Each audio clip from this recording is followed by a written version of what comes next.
तो भाई शुरू हो गए आयनिक इक्विलिब्रियम। आयनिक इक्विलिब्रियम की बात, इस तरह की प्रॉब्लम्स होती हैं, types of acid base, pH value, hydrolysis, buffer solution, solubility product, common ion effect, ऐसी कुछ प्रॉब्लम्स हमारे पास आती हैं। साथ में इंडिकेटर्स की, इंडिकेटर की उतनी प्रॉब्लम्स नहीं आती हैं, सबसे ज्यादा यही प्रॉब्लम्स हमारे पास आती हैं। तो एसिड और बेस की बात करते हैं तो एक तो एरीनियस कॉन्सेप्ट है। एरीनियस ने सीधे सीधे कहा था H+ को देने वाला, OH- को देने वाला, H+ देने वाला एसिड, OH- देने वाला बेस। फिर उसके बाद हमारे पास में क्या आया था, ब्रॉन्स्टेड एंड लॉरी, और थर्ड हमारे पास आया था लुइस। तो ब्रॉन्स्टेड ने यह कहा था कि हमारे पास में एसिड वो हुआ करता है जो H+ देगा, और बेस वो हुआ करता है जो हमारा H+ को ले लेता है। ये बेस है, एक एसिड है, इससे ये मिलेगा, ये कंजुगेट बेस कहलाएगा। इस एसिड का ये कंजुगेट बेस है, ठीक है। हमेशा ध्यान रखना केवल एक ही H+ रखता है। मतलब अगर मैं आपसे कहने लगा H2O का कंजुगेट बेस क्या है, तो वो ये है। OH- से अगर मैं बात करूंगा तो उसका कंजुगेट बेस ये है, यहां पर इसका ये है, यहां पर ये, एक ही H+ हटना चाहिए, इससे एक हटना चाहिए, इससे एक हटना चाहिए।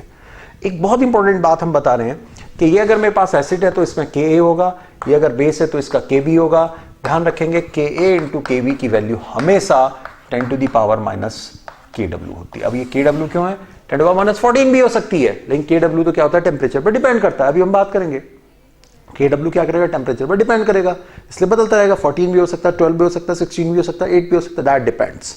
इन दोनों का मल्टीप्लिकेशन, मतलब कंजुगेट एसिड बेस के प्रोडक्ट की बात हम जब करा करते हैं तो इस तरह से निकल के आता है। लेकिन सबसे इंपॉर्टेंट बात यहां पर जो हमारे पास में आया करती है वो ये आया करती है कि जब हम इस तरह के क्वेश्चंस को करा करते हैं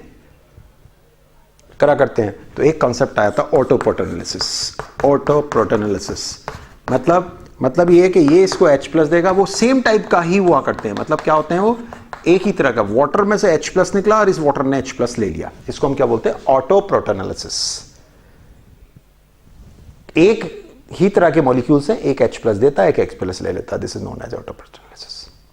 रिमेंबर इट, भूलना नहीं है, हमेशा याद रखना है, कभी भी नहीं भूलना आप लोगों को, ठीक है। नेक्स्ट उसके बाद में हमारे पास में जो बात आती है, जो यहां बहुत इंपॉर्टेंट है, जो आपको हमेशा याद रखनी है, भूलनी नहीं है किसी भी रूप में, और दिमाग में फिट रखे रहिए।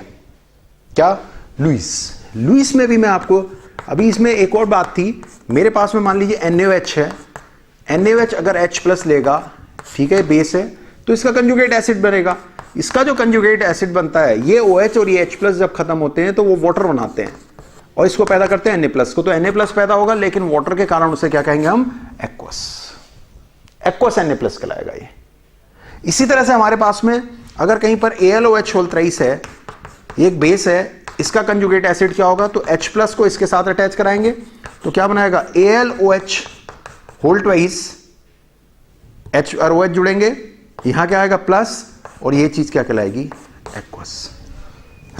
इसके OH ने इसके साथ अटैचमेंट करा, H इसके OH के साथ जुड़ा, H2O बना, यहां पर प्लस पैदा हुआ, ये बन गया एक्वस के साथ। This is way. नेक्स्ट हमारे पास में जो चीज आती है वो हमारे पास में क्या है,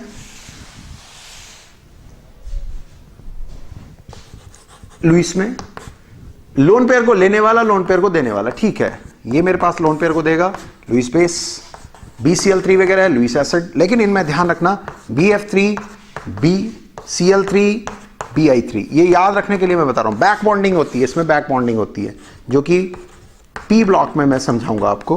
बैक बॉन्डिंग होती है, मतलब ये जो लोन पेयर होते हैं इसको इजीली मिल जाते हैं, यहां पर डबल बॉन्ड करेक्टर आता है और इस कारण से इसका बॉन्ड ऑर्डर भी 4/3 हो जाता है। ये भी एक ट्रिक है।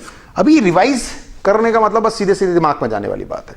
तो सबसे अच्छा जो एसिड होता है वो Bi3 होता है, वहां बैक बॉन्डिंग नहीं होती, मतलब जो इलेक्ट्रॉन्स हैं वो इसको मिल गए हैं, उसके मिलने के कारण क्या हुआ, ये क्या हुआ, इसका ऑक्टेट पूरा हो गया, मींस इसकी जो थर्स्ट थी वो पूरी हो गई, किसी और को इसको किसी और को लेने की जरूरत महसूस नहीं हुई। इसलिए लुइस में ये सबसे इंपॉर्टेंट कॉन्सेप्ट आता है।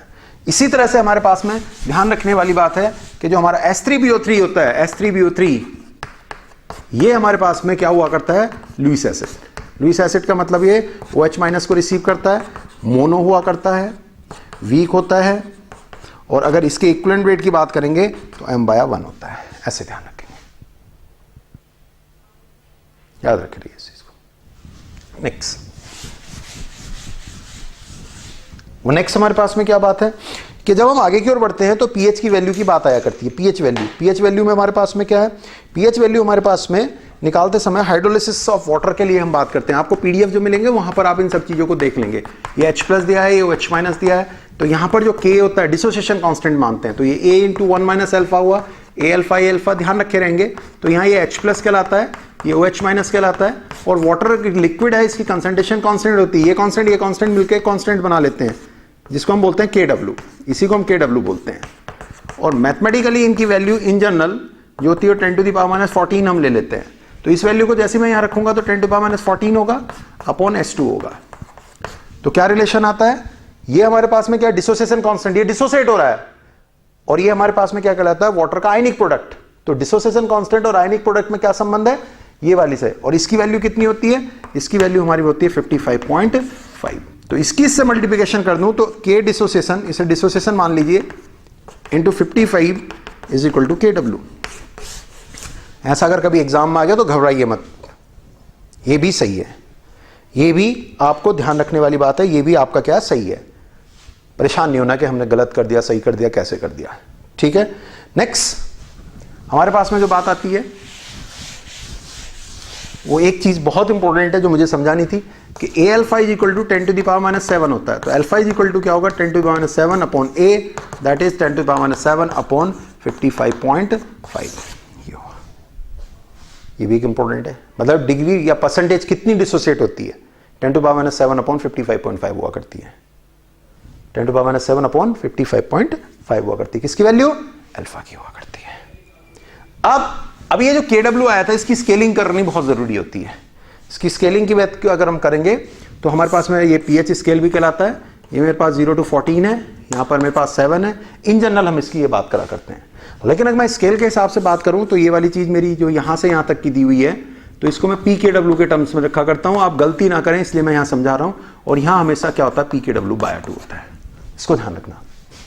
ये KW की वैल्यू 10⁻⁻14 होती है जनरल। जैसे मैं टेम्परेचर बढ़ाऊंगा तो ये वैल्यू बढ़ जाएगी, डिसोसिएशन बढ़ जाएगा।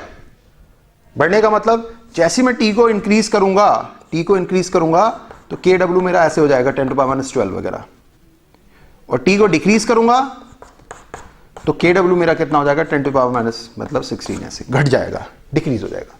तो स्केल्स बदल जाते हैं। स्केल्स बदल जाने का मतलब ये कि ये मेरा 25 डिग्री सेल्सियस पे टेम्परेचर डिक्रीज करूंगा तो ये बढ़ जाएगा 0 to 16, middle point 8, neutral point कितना है इस बार 8, न्यूट्रल पॉइंट 25 डिग्री सेल्सियस पे कितना था 7, लेकिन टेम्परेचर को इंक्रीज करने पे मान लीजिए 35 डिग्री सेल्सियस है तो हमारे पास में क्या होगा, स्केल छोटा हो जाएगा 0 to 12, ये कितना हो गया 6।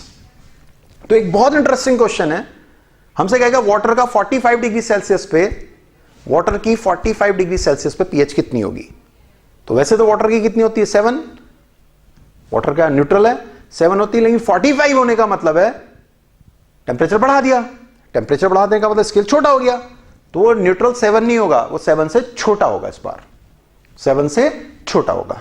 जैसे हमसे कहता है NaCl, NaCl को जैसे हम वाटर डालेंगे तो क्या मिलेगा NaOH प्लस HCl, कैसा बनेगा न्यूट्रल।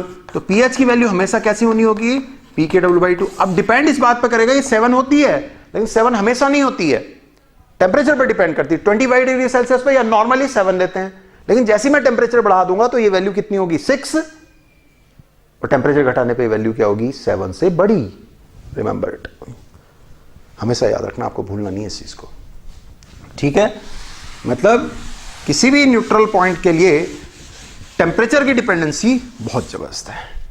दूसरी बात कि जब भी हम बात कर रहे होंगे, जैसे 0.01 है, हम गलती मत करके आना H2SO4, तो यहां से हम लोग क्या करेंगे H+ इज इक्वल टू कैसे निकालेंगे, इसको तोड़ेंगे तो 2H+ होगा, SO4 माइनस माइनस, तो H+ की कंसंट्रेशन क्या होगी 2A, मतलब दिस ऑफ इसका दुगना 2 × 0.01, लॉग ले लेंगे निकल जाएगा। लेकिन अगर यही वैल्यू ऐसे करके दी हुई है N और ये 2H+ दिया हुआ है, तो ध्यान रखना ये वाली वैल्यू एज इट इज, मतलब यही होगा, मतलब H+ की कंसंट्रेशन 0.01 ही रखोगे, माइनस लॉग इसी का लोगे। ध्यान रखना इस चीज को,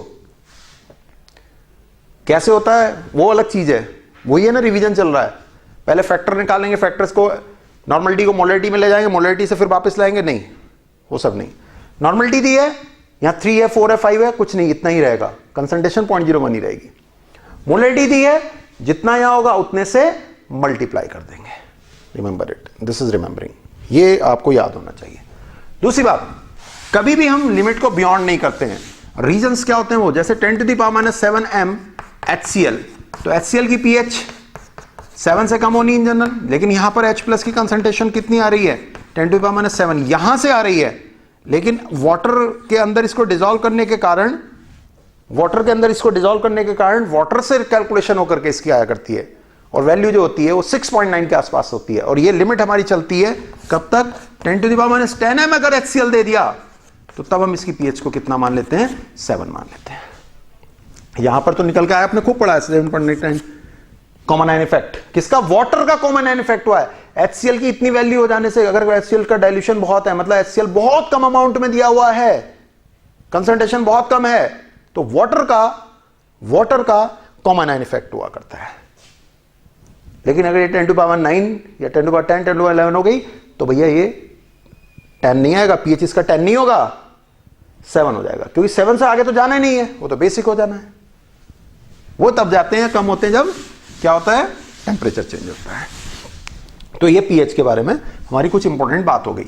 अब हमारे पास में ये खत्म हुआ, अब बात आती है हाइड्रोलिसिस की। तो pH हमारे वीक इलेक्ट्रोलाइट्स के लिए भी हुआ करते हैं। वीक इलेक्ट्रोलाइट्स के लिए हमारे पास में कैसे, जैसे HCN दिया हुआ है, से हम तोड़ने लगे H+ और CN- हम देने लगे, A × 1 - अल्फा दिया, A अल्फा, तो हमारे पास क्या होता है, अल्फा = √KA/A लिखते हो। ये सही है, लेकिन ये गलत भी है। जेई में आपकी प्रॉब्लम आई हुई थी, इसका जंक्शन बहुत इंपॉर्टेंट है। जैसे ये और ये दिया हुआ है, तो हम कैसे लिखेंगे, KA क्या होगा, A अल्फा A × 1 - अल्फा, ये कैंसिल हो गया।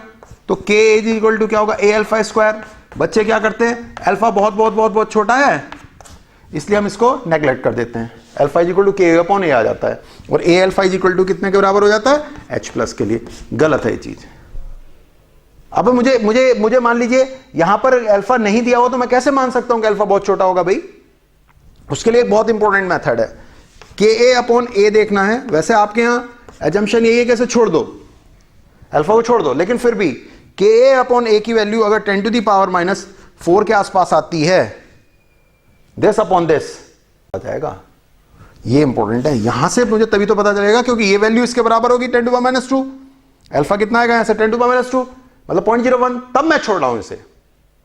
KA/A अगर बहुत छोटा है, तब अल्फा बहुत छोटा होगा 1 से। इस चीज को याद रखना अपने दिमाग में हमेशा। क्लियर है आपको ये बात? तब छोड़ते हैं हम इसे, तब हम इसको एजम्पशन मानकर ऐसे चला करते हैं, नहीं तो नहीं एजम्पशन मानते। नेक्स्ट, इसके अंदर हाइड्रोलिसिस वाला कॉन्सेप्ट है। हाइड्रोलिसिस वाला कॉन्सेप्ट क्या होता है, मैं अपनी एक वीडियो दी है, मेरी हाइड्रोलिसिस करके एक वीडियो है यूट्यूब पे, उसको देख लेना, बहुत अच्छी है, बहुत इंपॉर्टेंट है। लेकिन फिर भी हाइड्रोलिसिस क्या होती है, सॉल्ट्स के लिए बात करते हैं। जब भी हमारे पास होगा, दोनों से स्ट्रॉन्ग मिले, वीक बेस मिले, स्ट्रॉन्ग एसिड मिले, बड़ी अच्छी ट्रिक समझा रहा हूं मैं आपको, ठीक है। मेरे पास में दोनों वीक हो जाएं और ये स्ट्रॉन्ग हो और ये वीक हो जाए, तो ध्यान रखना, अगर दोनों स्ट्रॉन्ग है तो हाइड्रोलिसिस नहीं कहलाती है। ये मैंने एक्सप्लेन किया हुआ है अपनी वीडियो में, दोनों हाइड्रोलिसिस नहीं कहलाती है। एक भी अगर वीक हुआ तो हाइड्रोलिसिस कहलाएगी। This is important. हाइड्रोलिसिस में वाटर को अपने पास रख लिया जाएगा। दोनों स्ट्रॉन्ग है, हाइड्रोलिसिस नहीं कहलाएगी। यहां पर जो भी आएगा NaOH करके, मतलब दोनों हमारे पास में स्ट्रॉन्ग बन रहे हैं, तो ऐसे केस में हमारे पास में जो pH आएगी वो pKw वाली 2 होगी, फिक्स होगी, बिल्कुल फिक्स। मतलब डाइल्यूशन का कोई इफेक्ट नहीं, वॉल्यूम घटाओ या बढ़ाओ, इसके ऊपर कोई इफेक्ट नहीं पड़ेगा इसकी pH पे। यहां पर जब हम बात करते हैं तो ये हमारे पास में एक हिस्सा वीक है, या हाइड्रोलिसिस कहलाएगी। ऐसे केस में हमारे पास में क्या हो रहा है, NH4OH बन रहा है, वीक बेस, और हमारे पास HCl क्या, स्ट्रॉन्ग एसिड। तो ये ओवरऑल क्या होगा, pH की वैल्यू 7 से कम या pKw/2 से कम होगी, क्योंकि ओवरऑल कैसा है, ये एसिडिक है। दिस इज एसिडिक, ये एसिडिक है। ये हमारे पास में क्या है, वीक बेस, स्ट्रॉन्ग एसिड, ये एसिडिक होगा। ऐसे केस में हम क्या कहेंगे, हाइड्रोलिसिस, जो वीक होता है उसी का नाम दिया जाता है, हाइड्रोलिसिस ऑफ कैटायन कहलाएगी ये। इस वाले केस में दोनों वीक हैं, hydrolysis of cation and anion कहलाएगी। इस वाले में CN- से वीक मिलेगा तो ये हाइड्रोलिसिस ऑफ एनायन कहलाएगी। कैटायन एनायन, कैटायन एनायन, ठीक है। ऐसे केस में हमारे पास में हम सबसे पहले निकालते हैं hydrolysis constant, that is KH is equal to क्या होता है KW अपॉन जो वीक है वो KB। Alpha is equal to क्या होगा root KH upon A concentration. Since हमारे पास में हमें क्या चाहिए, एसिडिक हो रहा है, तो A alpha is equal to क्या होने जा रहा है H प्लस। तो यहां इसकी वैल्यू को रख दो, मतलब कंसंट्रेशन पे डिपेंड कर रहा है। ये कंसंट्रेशन पे डिपेंड नहीं कर रहा था, ये कंसंट्रेशन पे डिपेंड कर रहा है, ये भी कंसंट्रेशन पे डिपेंड करेगा और ये कंसंट्रेशन पे डिपेंड नहीं करेगा, लेकिन K और KB पे डिपेंड करेगा। किस पे डिपेंड करेगा ये, K और KB पे। कैसे करके डिपेंड करेगा, जैसे मैं इसके ऊपर वाटर डालूंगा तो ये मेरे पास क्या देगा NH4OH, क्या बनाएगा HCN। ऐसे केस में KH इज इक्वल टू क्या होना है KW upon K into KB, और alpha is equal to KH, और KH में कहीं भी कंसंट्रेशन नहीं है, तो यहां की अल्फा कंसंट्रेशन पे डिपेंड कर रही है, यहां की अल्फा भी कंसंट्रेशन पे डिपेंड करेगी, यहां की अल्फा और यहां की अल्फा कंसंट्रेशन पे डिपेंड नहीं करेगी। इंपॉर्टेंट है। अब मुझे कैसे पता चलेगा कि इन दोनों में से, मतलब इसको अगर मैंने कर दिया है, इसको ये बना दिया तो ये एसिडिक है ओवरऑल या बेसिक है, तो इस बात पे डिपेंड करेगा कि Ka बड़ा अगर KB से है तो एसिडिक, KB बड़ा है Ka से तो बेसिक, और दोनों बाई चांस इक्वल हो गए तो ये न्यूट्रल होगा। पीएच कैसे निकालेंगे, अगर मुझे इसकी H प्लस कंसंट्रेशन निकालनी है तो मैंने दिया हुआ है H plus concentration is equal to alpha into Ka। कब, जब Ka बड़ा KB से है, Ka बड़ा KB से। तो इस हाइड्रोलिसिस को और अच्छे से देखने के लिए, अच्छे से समझने के लिए मैंने अपनी एक वीडियो यूट्यूब पे डाल रखी है हाइड्रोलिसिस की, उसको आप देख सकते हैं। हाइड्रोलिसिस कॉन्सेप्ट मेरी प्लेलिस्ट में जाकर के आप देख सकते हो, बहुत अच्छे से मैंने इसको समझा रखा है। हाइड्रोलिसिस बहुत इंपॉर्टेंट है। मैंने बताया था अगर एक भी वीक हो हाइड्रोलिसिस कहलाएगी, दोनों स्ट्रॉन्ग है हाइड्रोलिसिस निकल आएगी, दोनों वीक हैं तो सबसे अच्छी हाइड्रोलिसिस कहलाएगी।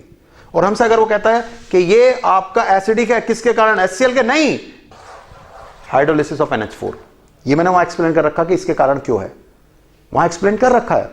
हाइड्रोलिसिस तो वीक के कारण ही नेचर आया करती है। ये न्यूट्रल होगा क्या, दोनों वीक है, नहीं, इस बात पर डिपेंड करेगा कि कौन किससे छोटा और बड़ा है। तो इट वॉज अवर कॉन्सेप्ट। ये हमारे पास में आयनिक का कॉन्सेप्ट था जिसके ऊपर मैंने इससे आपसे बात करी है। ये हमारा फर्स्ट पार्ट है आयनिक का।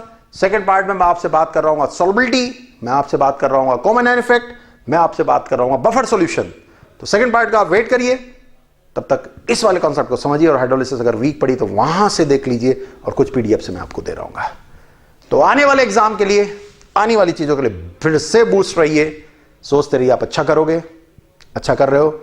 और एक छोटा सा राउंड, 7 घंटे सोना, सुबह को घूम के आना, शाम को घूम के आना, पसीना सा बॉडी का निकालना, थोड़ी देर 10 मिनट के लिए सो जाना, लेट जाना, पसीना निकालने के बाद फिर उठना, फिर पढ़ने बैठ जाना, मुंह धो के ठंडा पानी, ऐसे सिर ठंडा ठंडा बिल्कुल लगा करके, हीरो स्टाइल। ठीक है, चले फिर मिले थोड़ी देर में। चलिए नेक्स्ट पार्ट में फिर से मिलता हूं मैं आपसे।